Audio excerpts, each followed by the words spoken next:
ఓం వసుదేవసుతం దేవం కంసచాణూరమర్దనం దేవకీ పరమానందం కృష్ణం వందే జగద్గురుం. ఓం శ్రీ రాధాకృష్ణాభ్యాం నమ. వందే కృష్ణం వందే జగద్గురుం అర్జునం వందే జగదే. ఓం నమస్తే అస్తు భగవన్ విశ్వేశ్వరాయ మహాదేవాయ త్రయంబకాయ త్రిపురాంతకాయ త్రికాగ్నికారాయ కాలాగ్నిరుద్రాయ నీలకంఠాయ మృత్యుంజయాయ సర్వేశ్వరాయ శివాయ శ్రీమన్మహాదేవాయ నమ. ఓం శ్రీ దుర్గామణీశ్వరాభ్యాం నమ. మనకి మహాభారత యుద్ధంలో మనకు వచ్చినటువంటి పాత్రలను కనుక తీసుకుంటే వీళ్ళంతా కూడా 12 రాసులకి చెందినటువంటి వాళ్ళు. అలాగే ఈ 27 నక్షత్రాల్లో వీళ్ళందరూ కూడా పుట్టడం, అలాగే మనం కూడా ఆ 27 నక్షత్రాలనే పుడతాం ఎప్పుడైనా సరే, ఏ యుగంలో అయినా సరే. సో ఆ బైఫర్కేషన్ అనేటటువంటి దశ అగ్రిగేట్ చేసి పెట్టారు. వీళ్ళు ఈ నక్షత్రాల్లో పుట్టినటువంటి వాళ్ళు, ఈ పాదాల్లో పుట్టినటువంటి వాళ్ళు, అలాగే ఈ రాసుల్లో పుట్టినటువంటి వాళ్ళు. దాన్ని బట్టి మీకే అర్థమైపోతుంది మీరు ఏ రాశి వాళ్ళు, ఏ నక్షత్రంలో పుట్టారో ఆ లక్షణాలను బట్టి. అందువల్లనే ఈ మైథాలజీలో, హిందూ మైథాలజీలో మన మహాభారత ఎపిక్లో మనకి ఉన్నటువంటి పాత్రలను కనుక వాళ్ళు పేర్కొనేటటువంటి విధానాన్ని బట్టి కౌరవుల పార్టీలో ఉండాలా, పాండవుల పార్టీలో ఉండాలా, అట్లా దాన్ని బట్టి మీకు మీరు ఏ రాశిలో పుట్టారో ఆ రాశిని మీరు చక్కగా అంచనా వేసుకొని ముందుకెళ్ళచ్చు. ముందుగా మనకి మహాభారత యుద్ధం మనం చూసాం, కురుక్షేత్ర మహాయుద్ధం. దీంట్లో దుర్యోధనుడు మనం తీసుకున్నాం. అతని యొక్క ఆర్మీ ఎంత ఉందంటే అతని సైన్యం 11 అక్షౌహిణుల సైన్యం అనమాట. సో ఇది చాలా మ్యాసివ్ అనమాట. ఇది మామూలుగా ఉండదు. అండ్ ఈ యొక్క బ్యాటిల్ డివిజన్ లో పాండవులకి 7 అక్షౌహిణుల సైన్యం. మరి మన కౌరవులకి మనం దుర్యోధనుడి దగ్గరకు వచ్చేసరికి ఇతనికి ఎంతమంది అంటే 100 మంది సోదరులు. మొత్తం కౌరవులు 101 మంది. ఆ 101 మందిలో ఒకడు యుయుత్సవ అనేటటువంటి ఆయన పాండవుల పక్షానికి వెళ్ళిపోతాడు. ఇక మిగతా 100 దుశ్శాసనుడు, మిగతా తమ్ముళ్ళంతా కూడా దుర్యోధనుడితోనే ఉంటారు. సో ఈ విధంగా ఆయన భీష్మ పితామహుడు ముఖ్యంగా మనం తీసుకున్నప్పుడు ఈయన గ్రాండ్ ఫాదర్ వాళ్ళకి. మరి ఆయన ఏం చేశాడంటే లాయల్టీ అవనండి, ప్రేమ అవనండి, ఆ యొక్క హస్తినాపురం మీద ఉన్నటువంటి ఈ యొక్క ప్రేమతో ఆయన ఏం చేశాడంటే ఈ యొక్క కౌరవుల మీదే కౌరవ పార్టీలోనే ఉండడం జరిగింది. కాబట్టి భీష్ముడు, ద్రోణాచార్యుడు, కర్ణుడు, అశ్వత్థామ, కృపాచార్యుడు, ఆ తర్వాత శల్యుడు, అలాగే వీళ్ళందరూ కూడా మనకి కౌరవ పక్షాన యుద్ధం చేశారు. అలాగే ట్రస్టెడ్ అడ్వైజర్స్ అండ్ ఈ రిలేటివ్స్ ను మనం తీసుకున్నప్పుడు శకుని, దుర్యోధనుని యొక్క మామ, అలాగే దుశ్శాసనుడు మనకు తెలిసిందే. భాగదత్తుడు అని ఒక ఆయన ఉన్నాడు. ఈయన ఏంటంటే ప్రాగ్జ్యోతిష్పురం అంటే ఇప్పుడు ఉన్నటువంటి అస్సాం, మనం కామాఖ్య టెంపుల్ అని ఉంటాం కదా, అక్కడ ఆ దేశానికి రాజు అనమాట. మోడర్న్ డే అస్సాం చెందినటువంటి వాడు. సో ఈ డివాస్టేటింగ్ ఎలిఫెంట్ డివిజన్ ఆయన చేశాడు. అలాగే జయద్రథుడు, సింధు రాజ్యం, ఆ తర్వాత దుర్యోధనుడు యొక్క ప్రధానంగా అనమాట అతను బావ. అలాగే కృతవర్మ, వీళ్ళందరూ కూడా నారాయణీ సేనని తీసుకొచ్చాడు శ్రీకృష్ణ పరమాత్మ. తనతో సమానమైనటువంటి నారాయణీ సేన కొన్ని కోట్ల మంది ఉంటారు. మరి వాళ్ళని ఒకవైపు నేను ఒక్కడనే కూర్చుంటాను, నేనేమి యుద్ధం చేయను, సామాన్యంగా మామూలు కూర్చుంటాను అన్నాడు. సో ఈ నారాయణి సేనను కూడా వీళ్ళకి అందరికీ కూడా ఈ కృతవర్మ తీసుకొచ్చాడు. యాదవ జనరల్ అనమాట. ఆయన వెరీ పవర్ఫుల్ ఆర్మీ అది. సో అలాగే భూరిశ్రవుడు, ఇతను మొత్తము చాలా డీప్ గా ఈ యొక్క స్కిల్డ్ ప్రిన్స్ అనమాట ఇతను. మరి అటువంటి ఆయన ఈ యొక్క పాండవులతో ఎప్పుడు కూడా లింగరింగ్ రైవల్రీ ఉండేది. అందువలన అతను చేయడము ఇదంతా కూడా జరిగిందనమాట. సో ఈ 101 మందిలో మనకి యూత్స్ మనం చెప్పాం కదా, అతను హాఫ్ బ్రదర్ అనమాట కౌరవులకి. ఆ తర్వాత ధృతరాష్ట్రుడు గాంధారి యొక్క వేశ్య హ్యాండ్ మైడ్ అని ఉంటుంది. మైడ్ ఆమె పేరు సుఖధ. ఆమెకి ధృతరాష్ట్రుడికి పుట్టాడు. దుర్యోధనుడు గాంధారి కడుపులో ఉన్నప్పుడు ఎంతకాలానికి, ఎవరైనా ఒక 9 నెలలు ఉంటారు, ఎంతకాలానికి రాడనమాట కడుపులో నుంచి. ఎందుకంటే అతను కలి, పుట్టబోయేటటువంటి వాడు కలి అవుతారు, మేనిఫెస్టేషన్ ఆఫ్ కలి. కాబట్టి ఎక్కువ టైము ఉండేసరికి ఈయన ఫ్రస్ట్రేట్ అయిపోయాడు ధృతరాష్ట్రుడు. ఏమైనా సరే నాకు ఇలీగల్ హెయిర్ కావాలి, నాకు సంతానం కావాలా అని చెప్పేసి వెళ్ళి మేడ్తో కలుస్తాడు అనమాట, సంగమిస్తాడు. అక్కడి నుంచి పుట్టిందే యుయుత్సుడు. తర్వాత కీచకుడు కూడా మనకి ఈ యొక్క దుర్యోధనుడి పార్టీలో ఉండడం జరిగింది. ఆ విధంగా గాంధారి, ధృతరాష్ట్రుడు, వీళ్ళందరూ విదురుడు. ఈ విదురుడు మనకి బయలాజికల్ సన్ అనమాట వ్యాస మహర్షికి. తర్వాత అంబిక అనేటటువంటి క్వీన్ కి ఆమె ఆమె maid had maid enter the queen Ambika. ఆమె పేరేంటి, పరిశ్రమ. అంటే దాసికి వ్యాసుల వారికి పుట్టినటువంటి వాడు ఈ యొక్క విదురుడు అనమాట. ఆయన తర్వాత వీళ్ళంతా కూడా ఇవి పాత్రలు.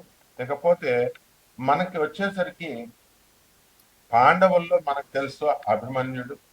కాబట్టి ఉప పాండవులు ఉన్నారు మనకి, ద్రౌపదికి పుట్టినటువంటి వాళ్ళు. అండ్ ఈ అత్యంత దురదృష్టవంతురాలైనటువంటి గాంధారి ఏంటంటే కెటాస్ట్రోఫిక్ లాస్ జరిగింది ఆమెకి. 100 మంది కుమారులు మరణించడం అన్నమాట.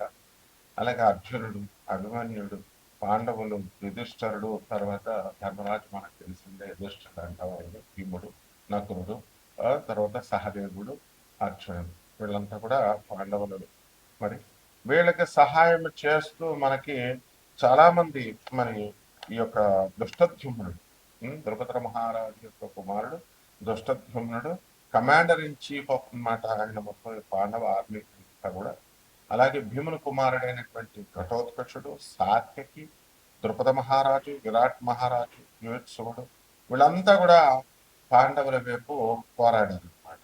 సో ఈ యొక్క పోరాటంలో ధర్మము అనేటటువంటిది గెలవాలి. ఇది శ్రీకృష్ణ పరమాత్మ యొక్క ఉద్దేశ్యం.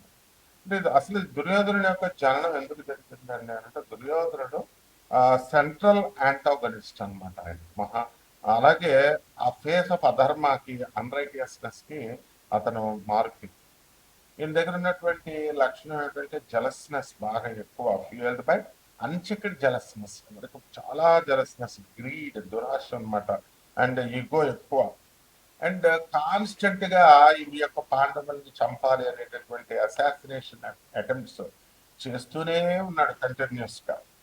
సో అలాగే ఈ యొక్క కాంప్రమైజ్ అవరా నాయన సంధి అని అంటే ఈ రిఫ్యూజ్ టు కాంప్రమైజ్ అనమాట అతను. ఆ విధంగా అల్టిమేట్ గా ఏమైంది, ఈ డివాస్టింగ్ కురుక్షేత్ర వారిని తీసుకురావడము ఇతని యొక్క ఉద్దేశం అల్టిమేట్ గా. సో ఇతను ఎందువలన అలా చేస్తాడు అని అంటే, ఈ యొక్క ఈ శ్రీకృష్ణ పరమాత్మ మరి ఈ యొక్క ఆయన మీదకి జరాసంధుడు మరి కంసుడిని చంపాడు కదా. కంసుడు ఆయన అల్లుడు అనమాట, జరాసంధుడు అల్లుడు. అందువల్ల శ్రీకృష్ణ పరమాత్మ మీద 17 సార్లు బలరాముడి మీదకి వచ్చినప్పుడు కృష్ణుడు కావాలనే మొత్తం ఆ సైన్యాన్ని అంతటిని చంపేసి జరాసంధుని మాత్రం కావాలని వదిలేశాడు. ఆయన ప్లాన్ ఏంటంటే, మొత్తము ఎవరెవరైతే రాక్షసులు ఇంకా ఉన్నారో ఈవిల్ మైండెడ్ వాళ్ళందరినీ తీసుకొస్తాడు వీడి సైన్యం కింద. అప్పుడు మళ్ళీ వాళ్ళందరినీ తుదముట్టిద్దాం. ఇది శ్రీకృష్ణ పరమాత్మ యొక్క ప్లాన్. అందువల్ల మధుర మీదకి 17 సార్లు వచ్చినప్పటికీ కూడా జరాసంధుడిని 5 నిమిషాల్లో చంపవచ్చు ఆయన, కానీ చంపకుండా వదిలేసేటంలో శ్రీకృష్ణ పరమాత్మ యొక్క లక్షణం, ఆ ఉద్దేశం అది. ఆ తర్వాత అతనికి తెలుసు కృష్ణుడికి ఈ యొక్క భీముడి చేతిలోనే జరాసంధుడి యొక్క మరణం ఉంది. కాబట్టి ఈ విధంగా మనకి ఈ యొక్క యుద్ధాలు అనేటటువంటివి జరిగింది. అలాగే మనకి దుర్యోధనుడిని మనం ఎలా చేస్తాము అంటే, అతను ఎర్త్లీ ఇంటర్నేషన్ ఆఫ్ కలి అనమాట, భూమి మీద పుట్టినటువంటి వాడు ఏంటి, కలి పురుషుడు. కాబట్టి ఈ పర్సానిఫికేషన్ ఆఫ్ ది కలియుగ, కలియుగానికి మారిపోయింది అతను, మారు రూపం. అంటే ఇక్కడ ఏంటంటే age of darkness and wise ఉంటుంది, అండ్ ఇక్కడ అజ్ఞానము ఎక్కువగా ఉంటుంది అనమాట. కలియుగంలో ఎవరు చెప్పిన మాట వినరు, ఎవరి మాట ఎవరు వినరు. సో రాదర్ దాన్ ట్రెడిషనల్ గా జీటీ కింద పుట్టకుండా ఆయన ఏం చేశాడు, he was born from a portion of the dark నుంచి పుట్టి, డార్క్ ఎంటిటీ నుంచి పుట్టి ఈ యొక్క డిస్ట్రక్షన్ చేయాలి, ఓల్డ్ ఆర్డర్ ని, పాత తరాన్ని అంతటిని కూడా డిస్ట్రక్షన్ చేసి ఎర్త్ ని క్లీన్ చేయాలి. క్లీన్ చేసేసి ఈ కురుక్షేత్ర వార్ ద్వారా క్లీన్ చేసి ముందుకి మళ్ళీ కలియుగాన్ని తీసుకెళ్లి మళ్ళీ కృతయుగానికి అలా నడపడం కోసం కలిపడుతూ ఉంటారు. సో ఈ విధంగా మనకి ఇన్ని పాత్రలలో మన యొక్క రాష్ట్రాలంతా కూడా 12 రాష్ట్రాలు ఉన్నాయి.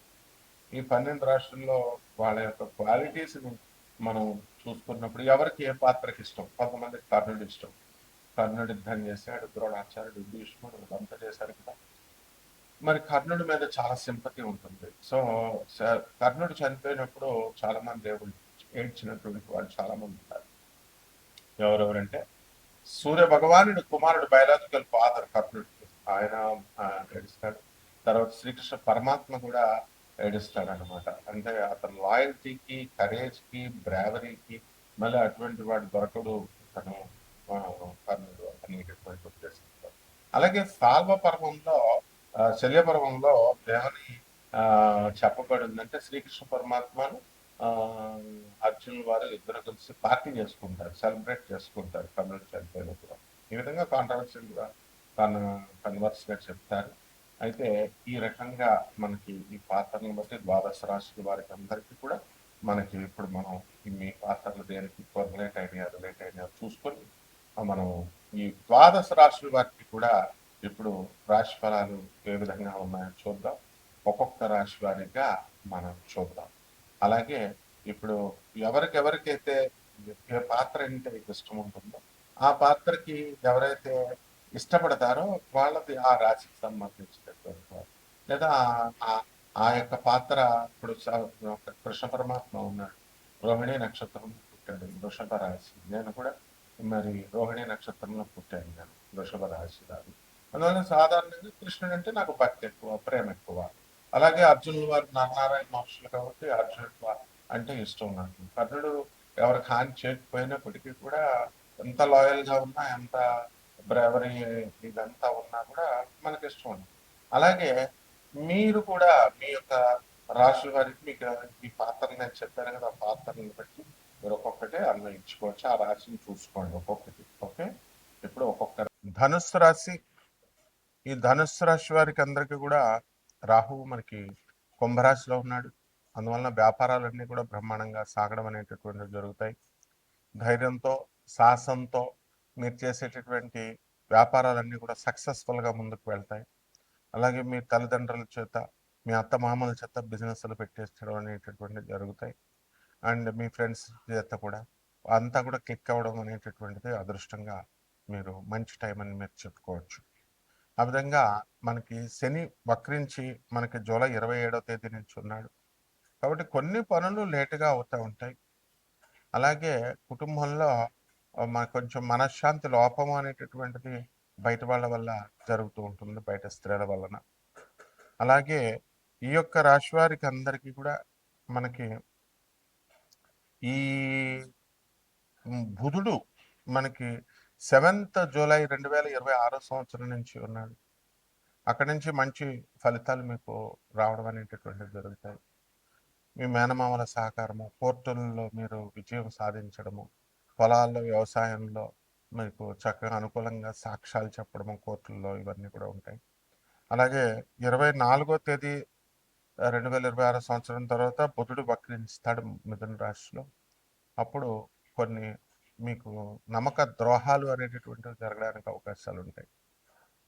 మీ చుట్టూ ఉన్నటువంటి ఆడవాళ్ళే మీకు నమ్మక ద్రోహం చేయడానికి అవకాశాలు ఉంటాయి కాబట్టి జాగ్రత్తగా మీరు చూసుకోండి. అదేవిధంగా ఈ యొక్క ఈ కుజుడు మనకి షష్ఠ స్థితిగతుడై ఉన్నాడు కాబట్టి శత్రువులపై ఆధిపత్యం మీరు సాధిస్తారు. రియల్ ఎస్టేట్ బిజినెస్లో ఉన్నటువంటి వాళ్ళకి సైట్లు అమ్మట్లేదండి అని బాధపడుతున్నటువంటి వాళ్ళందరూ కూడా మీరు సైట్లు అమ్ముకోవడం, ముందుకు వెళ్ళిపోవడం జరుగుతూ ఉంటుంది. ధైర్యంతో మీరు అనుకున్న పనులు సక్సెస్ చేసుకుంటూ మీరు వెళ్తారు. అదేవిధంగా ఈ యొక్క రవి మనకి జూలై 16 తర్వాత కర్కాటక రాశిలోకి వస్తున్నాడు. గురుడు కూడా కర్కాటక రాశిలో ఉన్నాడు. కాబట్టి అనేకమైనటువంటి లాభాలు మీకు కలగడానికి అవకాశాలు ఉన్నాయి.